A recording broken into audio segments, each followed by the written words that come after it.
Wonder Woman 84 is directed once again by Patty Jenkins and stars Gal Gadot as Diana Prince and Wonder Woman, Chris Pine as Steve Trevor. This time we have Kristen Wiig as Barbara Minerva, and we have Pedro Pascal as the Maxwell Lord. Now, the narrative of this film sort of centers around this stone. I'm going to get into some spoiler territory, so I'm going to just assume that everybody saw the movie because it's on HBO Max. It's in theaters as well, so I'm going to just assume that 99% of y'all saw this already. Okay. Now, I saw this in the theater, so forgive me for coming out with the, pretty belated review. I personally just believe in the theater experience. I know that the film was meant to be seen in the theater, so I just said, why not? Having said that, I think that my experience of this film may be considered drastically different just because, the experience that I had with it was outside of what's normal now. So let's just get into it. This film centers around this stone that can grant magical wishes. After Wonder Woman meets this doctor, as I say, because she's like a zoologist and gynecologist and whatever the fuck. She does all these things, played by Kristen Wiig. And she's this doctor that the museum actually calls in to analyze these artifacts. So as they're seeing these artifacts, they're like paying attention to the stone. And Barbara is kind of looking at this crystal as like, it looks like it's $75. It doesn't even look real. And Diana's kind of looking at it like, there's Latin on it and stuff. So they're both a little bit intrigued by the stone, but ultimately don't necessarily understand what it is and sort of kind of just kind of throw it to the wayside. There's nothing really important about the stone yet. So we meet Maxwell Lord, who's like this, con man TV personality guy. Like he reminds me of like, the Wolf of Wall Street, when he's like stealing from folks and trying to con his way into success and has like TV these TV commercials like Better Call Saul type thing. But what he is like he's like this oil guy that tries to retrieve oil and trade it off for money and stuff like that. He's like an oil trader or baron or whatever you would call him. And he's pretty much failing at business. He's losing a lot of resources. His business is failing, and he's cut a deal with that says if you can't find this oil in 48 hours, I'm going to terminate our contract and I'm done doing business with you. So Maxwell understands what the stone is. It turns out that he's been looking for the stone for quite some time. And when he finds out that the stone is in Barbara's office, he kind of devises a scheme to kind of go in there and take it by kind of seducing her and things like that. And ultimately, he gets the stone and makes a wish, and we have our supervillain. it's it's a lot. It's a lot, but I'm just gonna be as honest as I can here because it's a lot. So the story takes a bit to get through. Now as when the movie opens, I love the opening scene. That opening scene is fantastic. I've always loved the scenes with Themyscira, and going back to her home world and just kind of seeing those women kind of just live out. Like I love Themyscira. I love any scene with Themyscira. And I think the first film did a good job, showing that, and this film did too as well. But here's the thing: after that opening, which is a great opening, back in the '80s, where you're just kind of seeing everybody kind of live through the '80s and things like that. But essentially, it has a second opening. So there's two openings. You have the Themyscira scene, and then you have this mall scene. And I didn't like it, y'all. I didn't like it at all. I was sitting here like, what the fuck is this? For one, like, what the hell is going on? It's so goofy, and it's so over dramatic. Not over dramatic. It's so over exaggerated. Like, I get that it's the '80s and everybody's hairdos and costumes look a little, it's '80s stuff. But for some reason, and I don't know why, these guys that steal these artifacts in this mall seem so superficial and just so over the top. They have like these cartoony looking faces, like, "What are you doing? Oh my god!" And not to mention, all of these thieves are incompetent as hell. They're all incompetent. Nobody is smart at all. I mean, even there's even a point where the guy gets so panicked out by the fact that there's like security guards and cops kind of coming in. like he grabs a kid and holds him over the railing, and he's like, "I'm not going back. I'm not going back." But like all of his guys are like, "Dude, what are you doing? We didn't come here for that." But like they're turning on each other because the one guy doesn't want to go back to jail and he's using the kid for hostage. And I'm just like, you guys are terrible. You guys are just obnoxiously terrible. Like, I mean, at least have like a good heist scene where at least you guys are smart enough and competent enough to succeed in this thing. That way, when Wonder Woman comes in, she actually has a fair adversary. We can see Wonder Woman take on competent, capable guys, and all of them are doofuses. They're all like just idiots. This one guy drops his gun and like just everywhere. He's like tripping over stuff. You got one guy on the phone trying to like hide himself in the most like stupidest way. And then Wonder Woman comes in and saves the day and stuff. But it's like at this point, none of the stakes are high. I'm just kind of like, what the fuck is going on? And then the fighting is weird. Like it's not as visceral as it used to be. It's a lot of lasso things, a lot of lasso tricks happening. And I was just like, can you get to the punching? But look, it's Wonder Woman, her fighting style is different. But like I said, it's the second opening. I was going to give it a chance. So moving on. As the film progresses, it loses its pacing tremendously. Barbara comes in, and introduces herself as a zoologist or whatever, this doctor. And you're trying to see what her importance is in the film. And yet what you're doing is you're trying to like kind of see what her purpose is, but other than that, she's not really doing anything important yet for like a good chunk of the film. She kind of develops this crush on Diana, like this this almost creepy impression of her, like, oh my god, they're just so, I just want to be like you. I'm just like, you don't even know this person, like like you see her, you meet her because you don't have no friends, and then you go out for dinner, and all of a sudden you just want to be like the epitome of what a Wonder Woman is. And I'm just like, she doesn't even know you. You don't even know her. Y'all just out for drinks. She didn't even do anything for you yet. You know what I'm saying? But this whole first act just bore me to tears. I had no idea what was going on. And then Steve comes in, and then I'm just like confused. I'm literally like, what the fuck is going on? Nothing has happened. There's a lot of strange things happening. Nothing is being explained, and I have no idea. Like, I just have no idea what's going on. And there's this stone that looks fake as shit. Apparently, that looks like it's unvaluable because the characters are saying it's unvaluable. I have no idea what's going on. And then it starts to kind of come on to you in a very subtle way. And maybe that's just my problem. Maybe I'm late to the party where I'm catching what the stone is actually capable of. But once I understand what the stone can do, I'm in for the ride. I'm like, oh, it kind of like hits me like, oh, I see. That's what it can do.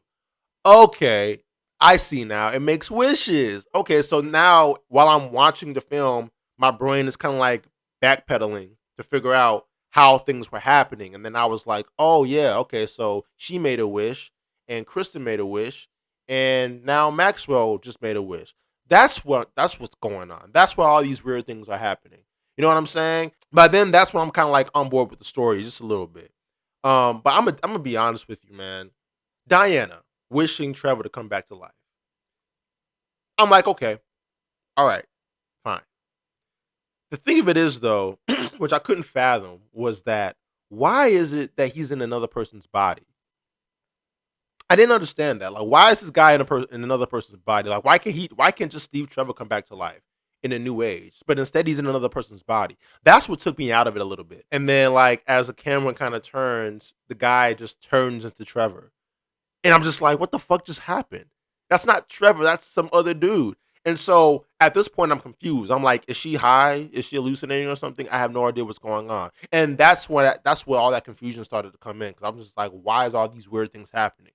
And then it's only until he starts looking at himself in the mirror where you realize, okay, he's in another person's body. But how is this happening? What the fuck? And then after that scene, that's where you realize that, oh, she made a wish for him to come back. But I don't like the choice of putting him in somebody else's body. I don't like that at all. Like, why can't he just come back? Because after they meet and she recognizes that it's actually Trevor, they have sex. Like, she wakes up next to him in bed. Like they've actually just, they've done the thing. But this is somebody else's body. I'm just like, dude, you smashed somebody that's totally not Trevor. I mean, it's Trevor, but it's not Trevor. You know what I'm saying? It's kind of weird. It just felt a little weird to me. And the movie gives you the Chris Pine version of Trevor for the sake of just you liking Chris Pine.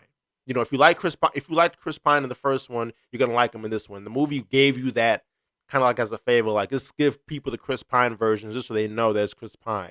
And I'm just like, okay, but you should have just had Chris Pine actually just come back as Chris Pine, not somebody else as Chris Pine.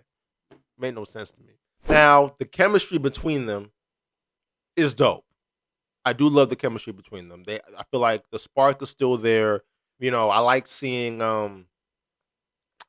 Steve Trevor sort of kind of walk through this new 1984 life and kind of just get enthralled with all of these new things. Like when he goes to these museums and stuff. He's like, oh my god, whoa! Like even the scene when he's like getting dressed and stuff, and then Diana's like kind of like helping him get dressed and stuff. I thought that was pretty funny. And when he starts looking at all these planes in these museums and stuff like that, he's like this little kid and stuff. He's even like crying a little bit.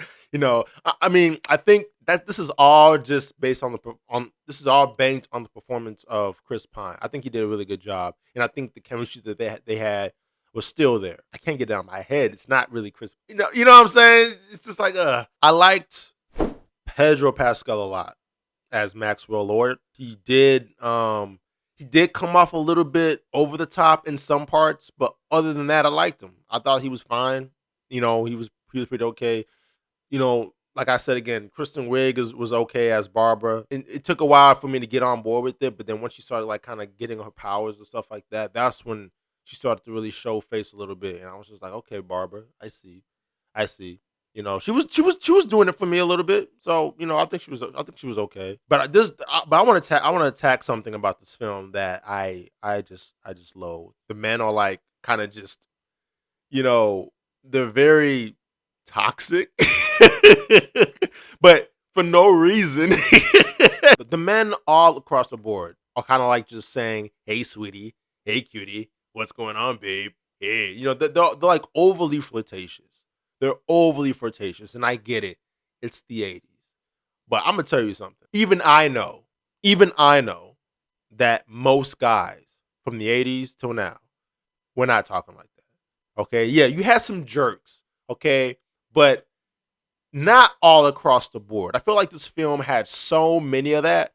Like, you can smile more, babe. You can, hey, babe, what's going on? And there's even this stupid homeless part. Like this homeless guy. Well, I don't even know if he's homeless. He's like this drunk that's kind of like slouched on this bench outside. And he notices Barbara kind of walking alone. And he's like, hey, babe, can I walk you home? No, I'm fine. Come on, I'm just trying to be nice. Come on. And he starts harassing her and assaulting her. And I'm just like, that is so corny. That was dumb. That was stupid. But it's a lot of that. It's a lot of men kind of just saying these obnoxious, rude things to women. Even when like Diana goes into the club and people are saying it, it seems a little bit more appropriate because they're in a club and she's looking beautiful. She's wearing this white gown and things like that, and people are saying, "Hey," she's like, "Yeah, no, thank you, no, thank you, no, thank you." And I'm just like, "Yeah, okay, that would happen in a club," but in the movie, that's all across the board. I know why it's in there. I know why all this shit is in there, and I know what you're doing. As a film, I know what you're doing, and I'm not buying it. I mentioned before the action was, kind of, less impactful. The first film was, she was punching people. She had the sword and shield, and she had like these goddess like powers, and it wasn't there as much in this film. You know what I'm saying? But not even to mention, there's like not even that much action in this film. There's like maybe 2 or 3 sequences. You got the opening scene in the mall. And then you have another one with the truck scene, and then you have the third act or whatever. But it's not that much action in here at all. Most of it is just storytelling and exposition stuff, And that's why, like I said, I said the pacing was a little bit off because for a good chunk of the time, I was just kind of like, can we get to the superhero stuff, please. But even when it got to the action, I felt like the choreography was a little lackluster. There was too many lasso moves happening all over the place. And not enough. Her punching and kicking and things like that. And it just wasn't doing it for me in some of the cases. I mean, the action looked okay. Like, I mean, you could see everything, but just the choreography was just a little. It was like, meh. I've seen better. Like the first movie had better choreography. You know what I'm saying? And she was dodging bullets and things like that. And then this one, she just lassoing everybody. I was just kind of like, okay, she's Wonder Woman. I mean, it's her weapon, but damn, even the Justice League cartoons, she wasn't using the lasso that much. She was mostly just bam, bam, bam, bam, bam, bam, beating, kicking and punching and stuff. And she's using this lasso more times in a John Wayne movie. Now, I did like that they incorporated her ability to fly in here. It kind of gets way later in the film, but when like watching her kind of learn how to fly and gain that ability, I thought that was pretty cool. I thought it was alright. So, I'm trying to be nice here. Um, Cheetah looked atrocious. The CGI, it wasn't horrible. It wasn't horrible at all. It wasn't horrible. It wasn't good either. Okay, it's like right in the middle. It's like it's decent. It's fine, and I think that's because the scene was in a low light. Now I saw it in the theater, and I was in IMAX, so the night scene wasn't as low as it would have been if I watched it on my TV. But I saw it in the theater, and I saw it on IMAX, so it's evenly lit, so I can see everything. You know what I'm saying? Even if it's nighttime, I'm gonna be able to see most of what I'm being shown. And the cheetah's design, the CGI design, there was just a lot of movement. There was a lot of movement, a lot of cutting, and you couldn't really see most of the fight just because it was fast and she's kind of doing the most and stuff like that. Her design wasn't really up to par. But when they get to that close up of Cheetah's face, like she looked like like have you guys read Animorphs? You know the Animorphs, cover? She looked like the second version, like the second stage of the transformation. The fight was not it just wasn't good. It just wasn't good. Like I said, like they have Wonder Woman doing a lot of these lasso moves and stuff like that.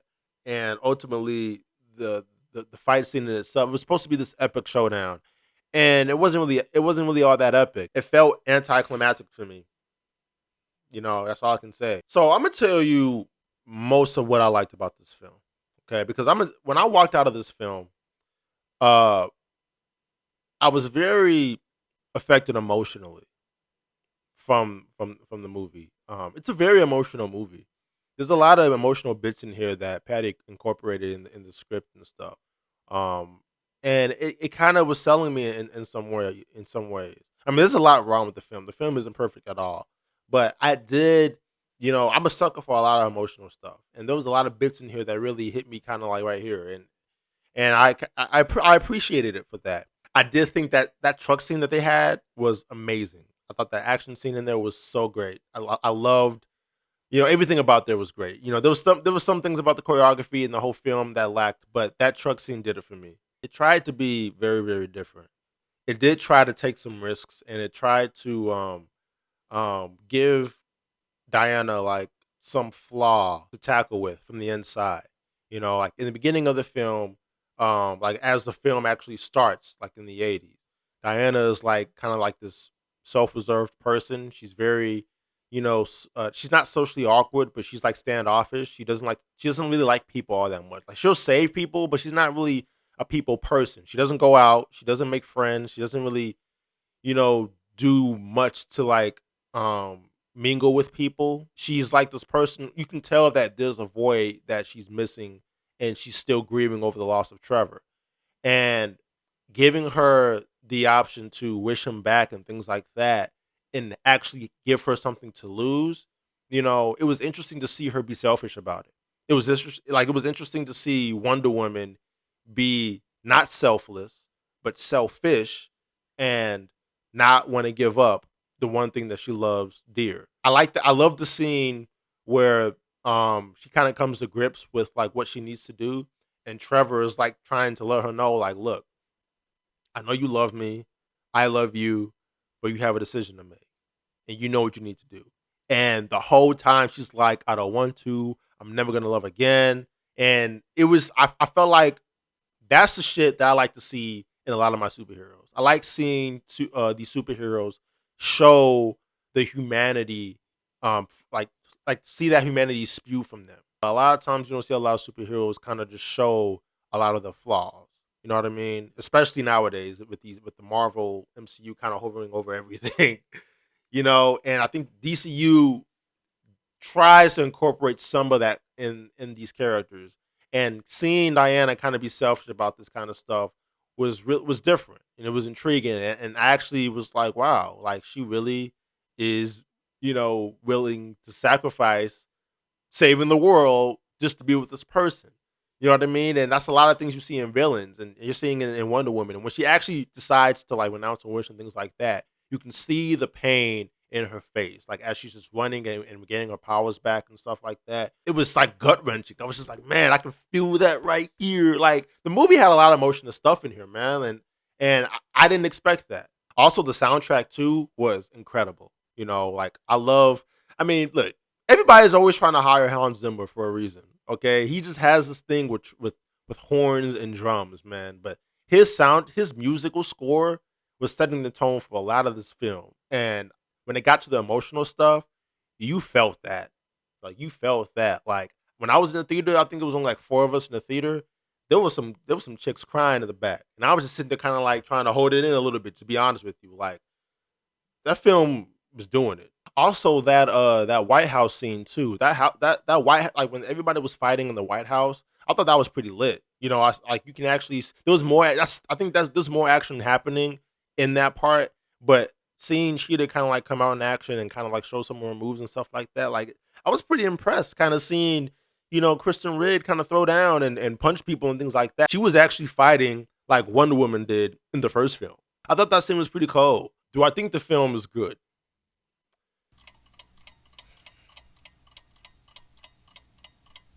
Yeah, I'm gonna say it's good. I'm gonna be honest. Okay, I when I walked out because it left me kind of emotional at the end of it. You know what I mean? I think that's the saving grace of it. It's a very emotional film. The thing of it is though is that the film is just so different from its predecessor that it's gonna divide some people. But it does try to be different. It does try to take a risk, and I can respect it for wanting to take that risk. The thing of it is though is that the plot is just so convoluted. It's so it's not as confusing as you would think, but it takes a while for you to get what's happening. Like you're watching the film for a good 30, 40 minutes, maybe an hour, and you're like still trying to figure it out. And then when you finally get it, things are happening and the movie does get good, but that's like half of the film. The movie's 2.5 hours. I'm not opposed to it. I'm not opposed to it being 2.5 hours. I'm just opposed to that pacing. That pacing is what makes it feel like 3 hours. But I don't think it's better than the first one at all. I think the first one was fun. I think the first one was epic. This one was more exposition, centered around a stone that makes wishes. Call me for being honest. Some of it was a little corny. It's not the best superhero movie I've ever seen.